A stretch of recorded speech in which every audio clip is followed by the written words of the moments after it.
ఆయన ఏమంటున్నాడు, యెహోవా యోనాతాను దావీదుకి 4 వస్తువులు ఇచ్చి ప్రైజ్ లా. యోనాతానికి అర్థం అంటే ఏంటనగా యెహోవా నా దానము యెహోవా ఇచ్చాడు ప్రైజ్ లా. ఈ యొక్క యోనాతాను కూడా మంచి యోధుడే, ప్రకాశాలి, యుద్ధరంగంలో ముందున్న వ్యక్తి, అనేకులను ఫిలిష్తీయులను కూడా అమలు చేసిన వ్యక్తి, దావీదుకు ప్రాణ స్నేహితుడిగా నిలిచిపోయాడు ప్రైజ్ లా. హల్లెలూయా. ఎందుకంటే సౌలు చచ్చిపోయిన కదా ఆ అధికారం రాజకుమారుడికి వచ్చింది కదా, కానీ దావీదు ఏ విషయంలో కూడా వదిలించేయలేదు. ఎంత నమ్మకంగా, ఎంత ప్రేమించి తెలుసా, తండ్రి చంపుతున్నప్పుడు కూడా పరమాణులు కాపాడాడు. అంటే సౌలుతో వెళ్ళవచ్చు కదా తండ్రి, అరే ఏం మాట్లాడుతున్నావురా నువ్వు, సౌలు దావీదుని కాపాడలేదు నువ్వు. వాడు ఎలాంటి వాడు తెలుసా, ఇది కూడా చచ్చిపోయిన తర్వాత ప్రజలు పరిపాలించాల్సిన వ్యక్తిరా, వారికి సహాయమా, వారితో స్నేహమా అని అలా సౌలు ఎన్నో మాటలు అనొచ్చు, ఎన్నో అన్నప్పుడు కూడా పక్కన పెట్టేసి స్నేహాన్ని కోరాడు. స్నేహం కోరాడమ్మా. ఒక రాజు కుమారుడితో దావీదు స్నేహమా, వాళ్ళ బంధం ఎలాంటి తెలుసా, 2 శరీరాలు ఒక హృదయం. మనం శరీరం ఒకటైనా కూడా ఆలోచన మాత్రం తెలుస్తుందిగా, అన్నంత ఆకాశానికి వెళ్తుంది తెలుస్తుంది. హల్లెలూయా. ప్రేమించి దావీదును అనుకుని ఆ యుద్ధంలో చూసారేమో 4 వస్తువులు గిఫ్ట్గా ఇచ్చాడు ప్రైజ్ లా.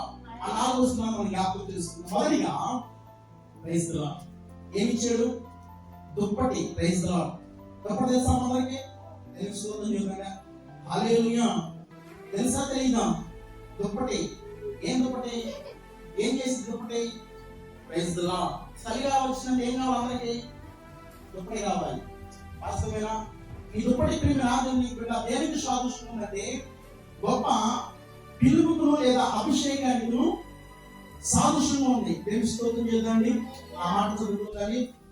1 రాజులు 19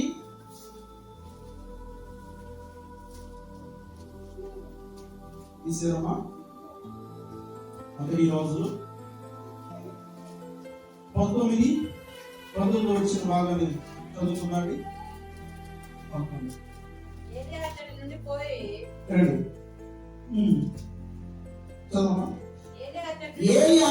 పోయి తరువాత అతనికి అతడు తన ముందు ఉన్న 12 అరకల ఎడ్ల చేతను ముక్కు తినిచ్చు 12 అరెకరం తాను కొలుచుండెను. ఏలి అతను చేరబోయి తన దుప్పటి అతని మీద వేయగా ప్రైజ్ లా. హల్లెలూయా. ఏలియా అందరూ తెలిసిన వ్యక్తి, ఎంత గొప్ప ప్రవక్త ప్రైజ్ లా. ఆయన ప్రార్థించే ఆకాశం నుంచి ప్రైజ్ లా వర్షాన్ని కురిపించాడే ఈ ఏలియానే. తెలుసుకోవడం విధంగా హల్లెలూయా. ఏలియా ఒక రోజున అయ్యా నేను సేవ చేయలేను చనిపోవాలనుకున్న సమయంలో దేవుడు తాను లేవు, ఇదిగో ఇంకొక 10 సంవత్సరాల పరిచర్య ఉంది ముందుకు సాగుతున్నప్పుడు సమయంలో అయ్యా నా వల్ల కాదన్నప్పుడు చేసేసినట్టు ఇదిగో మన గ్రామంలో ప్రాంతంలో ఎలీషా ఉన్నాడు, అతని రాణి పంపించేశారు ఈ ఏరియా ప్రైజ్ లా. ఈ యొక్క ఎలీషా ఏం చేస్తున్నాడంటే భూస్వామి ప్రైజ్ లా. 12 ఎకరాలు ఉన్నాయంట, ఒక అరొచ్చి 15 ఎకరాలు ప్రైజ్ లా. హల్లెలూయా. తెలుసుకోవద్దు ఏంటి అన్న, 12 ఎకరాలు ఉన్నవి. భూస్వామి ఆస్తిపరుడే, ధనవంతుడే.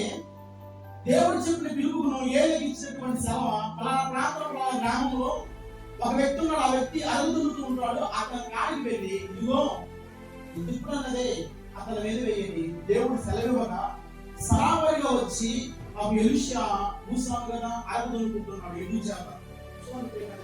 ఒక ఆలోచి 12 ఎకరాలు ప్రైజ్ లా. అలా 12 ఎకరాలు 12 × 15 220 కావచ్చు.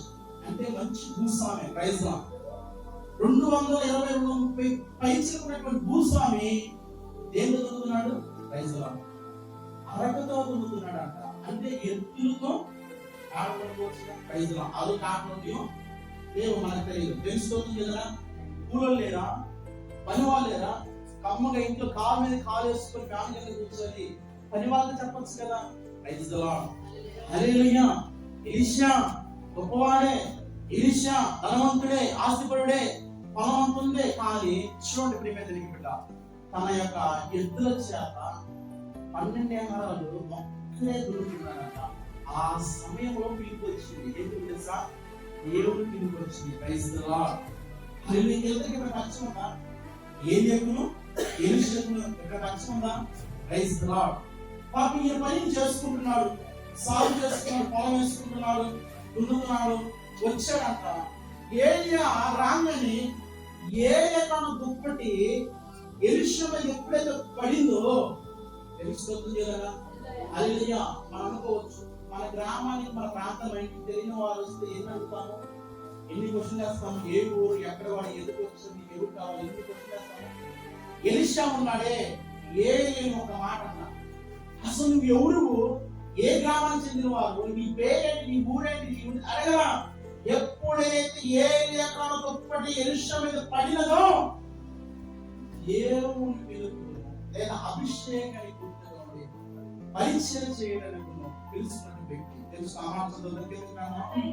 అది ఎట్లను విడిచి ఏలియా వెంటను పరిగెత్తి నేను పోయి నా తల్లిదండ్రులు ముందు పెట్టుకొని వచ్చి తిరిగి నిన్ను వెంబడించను చెప్పి అతని సెలవుగా అతని పోయి రమ్ము, నా వల్ల నీకు తెలుసుకుంది కదా. హల్లెలూయా. ఇది కదా దేవుడు పిలిపాడు. తెలుసుకుంది కదా. 12 ఎకరాలు తాను అక్కడే దున్నుతుంటే ఎదురు చేత ముక్కు మొహం తెలియనటువంటి ఏలియా వచ్చి ముప్పటి వేయగానే ఎవరు తెలుసా? ఏలియా ఉండి పరిగెత్తుకుపోయాడు. Praise the Lord. హల్లెలూయా. అడిగాడా? అసలు క్వశ్చన్ వేసాడా? అసలు నువ్వెప్పుడు నా మీద ఎందుకు వేసాడు? అసలు ఏంటి అని ఏ రోజైనా ఒక్కరోజైనా అసలు అక్షరం అడిగాడా? అడగలేదంట. ఎప్పుడైతే ఆ దుఃఖ మీద పడంగానే దేవుడి పిలుపు. Praise the Lord. హల్లెలూయా.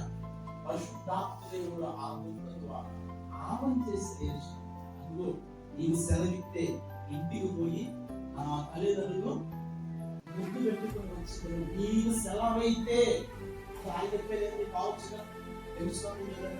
హల్లెలూయా. ముక్కు మహమ్మడు తెలియదు. అసలు ఆయన ఎప్పుడైతే తీసి పక్కనే వేస్తుంది కూడా ఎందుకంటే చూసాను కదా. Praise the Lord. అది కష్టపడే జీవి కదా. చూసాను ఎవరో ముక్కు దేమో వచ్చినటువంటి దుప్పడేస్తే ఎవరికి ఎలా ఉండేది? వేసేదనుకో ఏం ఇస్తేమో ఒక బాగుతాం. ఇప్పుడు నీళ్ళు పోసుకుని స్నానం చేసి వస్తే ఇది చేస్తామని. అది ఏమి చేసినప్పుడు అర్థమైపోయింది. ఇష్టం పరిగెత్తుకుంటూ పోయి అయ్యా ఒక్క మాట ఇస్తాను, ఒక్క మాట నేను సెలవిస్తే ఇంటికి పోయి బలవంతమే బలవంతమే పెట్టలా. దేవుడు పిలుపు వచ్చి నువ్వు సేవకనేమల్లా. దుప్పటి వేయగానే తన జీవిత పరమాన్ని తెలుసుకున్నాడు. ఎద్దులు వదిలిపెట్టాడు. అక్కడ చేస్తున్నటువంటి పనిని వదిలిపెట్టి ఒక్క మాట సెలవిస్తుంది. దేవుడు నా వల్ల నీకు ఎటువంటి ఇబ్బంది లేదు. Praise the Lord. అట్లా మరి ఈ రోజున ప్రపంచవ్యాప్తంగా నలుమూల నుంచి సాగుడి ప్రయాసపడుతున్నారు. రండి నమ్మి రక్షణ పొందని మారుస్తుంది. ఇన్ని కొన్నిసార్లు ఎంత పట్టిన ఒక్కరోజు కూడా బిడ్డలేని మామూలుటువంటి పేర్లు చేప పడిన పేర్లు ఒక్కరోజు సుమారు 3,000 మంది తెలుసుకుంటుంది. 3,000 మంది ఒక్కరోజే ఒక్క పూటే.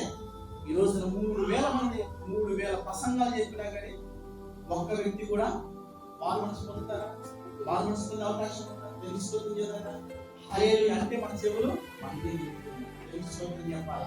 ఆ రోజున ఇద్దరు పేదలు గారు ఒక్క రోజు బోధించిన 3,000 మందిని మారు మనసు పొంది బాప్తిసం తీసుకున్నారు. ఈ రోజు 3,000 ప్రసంగాలు ఉంటున్నప్పుడు కూడా మన హృదయంలో ఎటువంటి మార్పు అనేది లేదు. సరాసరి ఇంటికి వెళ్ళాడంట. తల్లిదండ్రులు చెప్తున్నాడంట, అమ్మా ఇదిగో నేను వదిలేస్తున్నా, ఇదిగో నాకు దేవుడు పిలుపు వచ్చినది, దేవుడు పరిచయం పిలుపు వచ్చినది, నేను వెళ్ళిపోతున్నాను అని తల్లిదండ్రులు అన్నప్పుడు ఆ తల్లిదండ్రులు ఏమన్నా ఎక్కడ లేదు.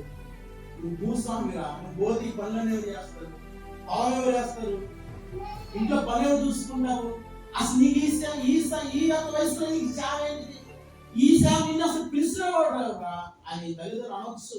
Praise the Lord. అసలు వాడు ఎవడో రమ్మనొచ్చు. Praise the lord. ఈ రోజున చాలా మంది కూడా ఆలోచన చేసినట్టు గమనించినట్లయితే 14 సార్లు కూడా పిల్లలు మార్మల్స్ పొందినప్పుడు, పిల్లలు ముందుకు వచ్చినప్పుడు కూడా తల్లిదండ్రులు ఆపేవాళ్ళు లేకపోలేదు. ఇదిగో ఎలీషా మీద ఎప్పుడైతే దుప్పటపడగానే, ఎప్పుడైతే సావు పిలుపు రావగానే, ఇదిగో తల్లిదండ్రులు ముందు పెట్టుకు వస్తున్న సమయంలో తల్లిదండ్రులు ఎంతో చెప్పవచ్చు, ఎంతగా వద్దురా అని అడ్డించవచ్చు, అయినప్పటికీ సమర్పించుకున్నాడు అన్న. దేవుడు ఎప్పుడైతే దుప్పట వేయగానే, ఎలీషా ఎప్పుడు దుప్పట పడగానే తెలుసుకుంటుందంటే హల్లెలూయా. మరి మేము ఎప్పుడు సమర్పించుకుంటాం? Praise the Lord. హల్లెలూయా.